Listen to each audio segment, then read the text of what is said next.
Steelwork, a tradesman's worst nightmare. Watch us this week to see how we've got these whoppers in.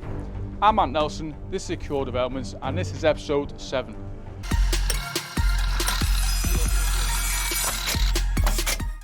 So it's back to the grindstone. It's Monday morning. I've just got back from a week away with the missus. We have got a hectic week this week. We've got Ben and Carl going to concentrate on the brickwork and the steels up in Kingsley. We've got the plasterers just finishing off in Peckforton.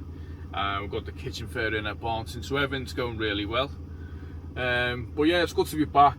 When I was away, it is really hard to turn off. You know, I don't know whether it's just myself or people that do own business. I think the idea when you do go away is to relax and all that, but in the back of your mind, you're constantly thinking about your business and running it and organising it and what's going on this week, next week, you know, next month. And you just, my mind is 100%, 100 miles an hour all the time. And there's days, you know, where we would go out and then I'd come back and then something's, oh, I need to do that. And then I pull out my laptop. So it's non-stop. But it's something that I love to do. You know, people do ask me, you know, I get this a lot, well, you know, what are your hobbies? I was like, I don't have hobbies. You know, this is what I love to do. And I do see work as a hobby because I enjoy it. I really do enjoy it. And I love what we do as a company, providing the service for customers by building, you know, their dream extension.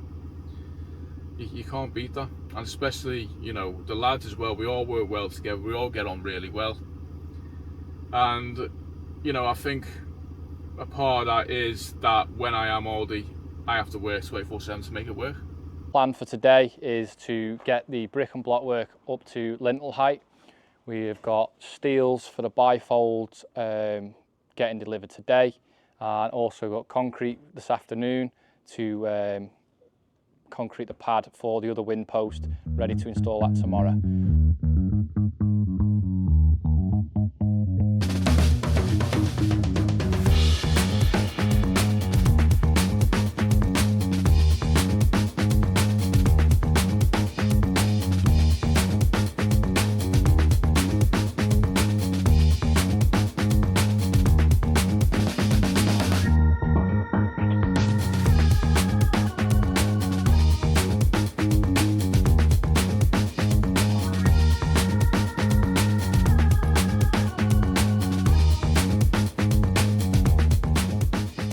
Currently, I'm just plumbing up the window reveal for the block work for the lintel sheeting, which is there. It's all plumb level. I'm now going to put that side on, yeah, and then the lintel goes on.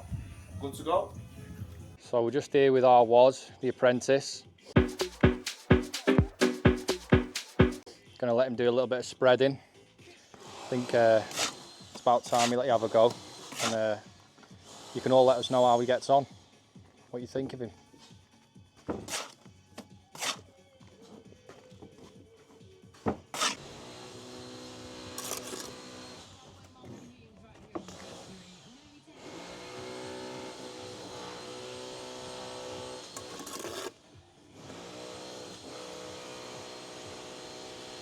So as you can see, the lads here busy doing the brickwork. Got it up over the lintel. Lintel's gone on. 18-inch damps on with weep holes. Whilst they're taking that up a little bit higher, Jimmy's inside, exposing the existing block work, ready for us to cut down the pillar size tomorrow for the wind post. And then after that, he's going to start notching out, ready for the strong boys and acros to go in, ready for propping. So it's Tuesday and it's my favourite day by far. I don't do Mondays. I don't know many people that do Mondays.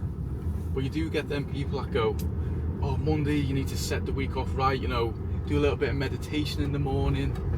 Oh, you need to get up really early, maybe go to the gym. No. I do not like Mondays. My Mondays always consist of just organising and running around and just, I always have a list on my phone of literally about 30 things that I always need to do on a Monday. And it's always, I just feel like I'm chasing. So now I'm on my way to Kingsley, meeting Chris at JK to go through the underfloor heating with him. And then I've got a meeting this afternoon in Chester with a job starting in January. So there's two ways that you can put underfloor heating on an existing ground floor. So the one, it can be cut into the concrete, so grooved in, and the other system is where it's like a matting, and it's placed basically straight on top of the flooring and then finished with a self-level. The system we're going to use, we're going to cut it into the concrete floor. I just think it's a lot better. If you start putting matting, you're kind of building up that floor.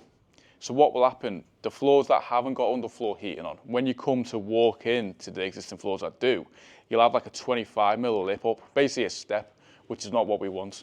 So that's what we've agreed with Chris to do. The 3 rooms, the existing rooms, are going to be done like that. And then the extension is going to be within the screed. So yeah, that's going to be happening in about 4 weeks' time. Oof. New toys arrived. Got a lot of still yours here.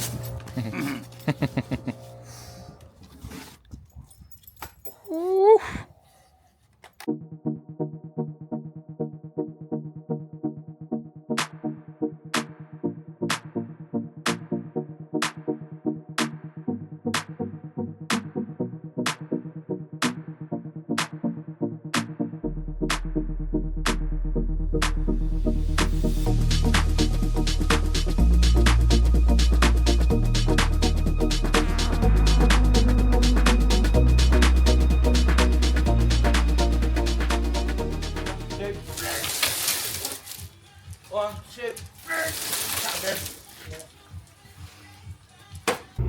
So I've got one of them days today where I'm just literally driving around.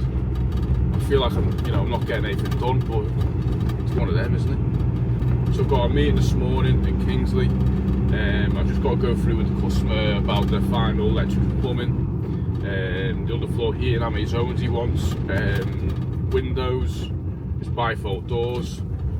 I'll just have a general chat with him, make sure he's happy with everything so far, and just go through the next few weeks scope of works with him as well, so we keep him in the loop. So I've just been inspecting, everything looks really good. The plasters are now done, it's drying out very nicely. The tiler is coming in over the weekend, that should be done by Monday, and then the plan of action, the joiner is going to come in mid to the end of the week next week to start the panelling. So the idea with the panelling, there's 2 ways to do it really. You keep your plastered wall, you paint the wall, and then you put basically like MDF strips in whatever design that you want over the top. You grip them and then you can pin them. So that's one way to do it. The other way to do it is to basically MDF sheets all the walls that have the panelling on, and then you put the strips of the pattern that you want on top of that. So there's 2 ways to do it. We're going to do it the timber way, just because inside the property in the kitchen, they've got like cabinetry and it's like a shaker style, so we're kind of trying to match that so it all kind of joins in one. So that's the way that's how we're gonna do it. So we plan for the rest of the day now is I need to go B&Q, get all the strips cut down on the saw, saves the joiners cutting on site, and everything's bang on when you get it cut there. So that's the plan for me today. I'll pass you on to Ben, see how to get on them steels. We've now cut back the pillar and made enough room for the wind post to go in. We're just now going to concentrate on toothing out the brickwork to add the feature detailing, as you can see on the corners, on the window and the existing. So we'll get all that toothed in nicely with the feature brick, and then planning on lifting the steel in tomorrow. Whilst we're doing that, Jimmy is concreting in the other wind posts we've already done. There's a load of internal work to be done, ripping out tiles, flooring, etc. As they're going to have a new utility room put in with some stud work, a downstairs toilet to go in.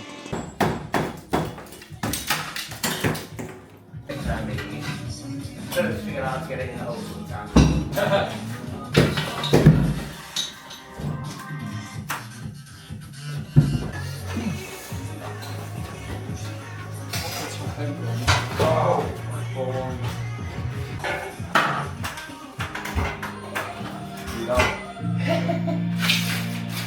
Right, so now what we've got to make sure is we've got the pipe here. Construction engineers now, I don't understand where they're getting all this from. Like them steels on that job, I tell you now, they could hold up a car park. We normally do put a lot of goal posts in either side of the bifold. Normally they're like a 4x4 or a 6" by 6" box section. So it's literally a box. This one in here is a 6x6 I-beam, which it's the first I've ever done on a domestic extensions. It's madness. So yeah, we're gonna try get them in tomorrow, which is always fun. So it's steel day in Kingsley, so this big whopper is going to be going in between the posts that we installed early in the week. So this steel weighs 300 kg. That's because the back beam is 300 mil high, and then it's got a plate to weld to the underside of it. So the plan action today is get that in, and then we're going to start knocking out the middle bit to install the two middle steels, which weigh 190 kg each. So wish us luck.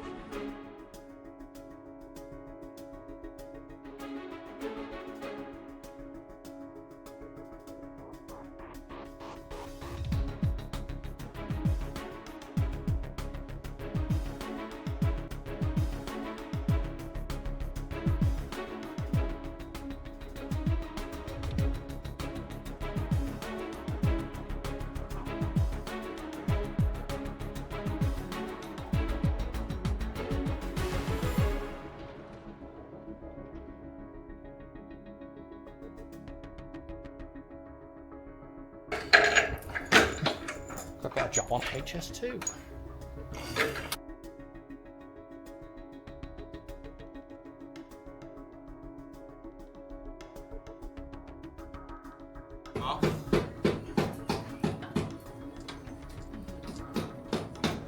Good morning, everybody.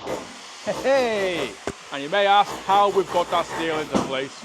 Now it's these small little drain pipes that we cut up, like Egyptian style. So they've been delivered at the bottom of the drive, and we've rolled them up on these, yeah. And believe it or not, these take the weight of 300 kg, and we put it into place yesterday. So the plan for this afternoon is we're going to get the two main steels in the middle in.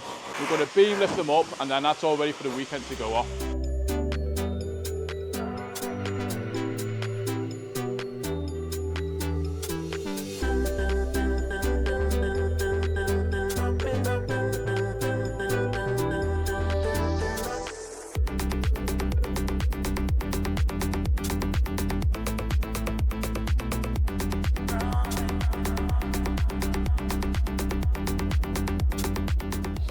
So I'm not going to lie, that was probably one of the worst days I've had on the site for about 6 months. So we've really struggled with that middle beam today. Everything just was in the way. Finally got it in, it's all propped up ready for the weekend. So we're going for a well-deserved pint, me and the lads now. And yeah, that's about it. So next week, we've got another chaos week on site. We're going to start all the internal alterations inside, and then put the other steel in, and then we'll start the roof works. So from us, see you on the next one.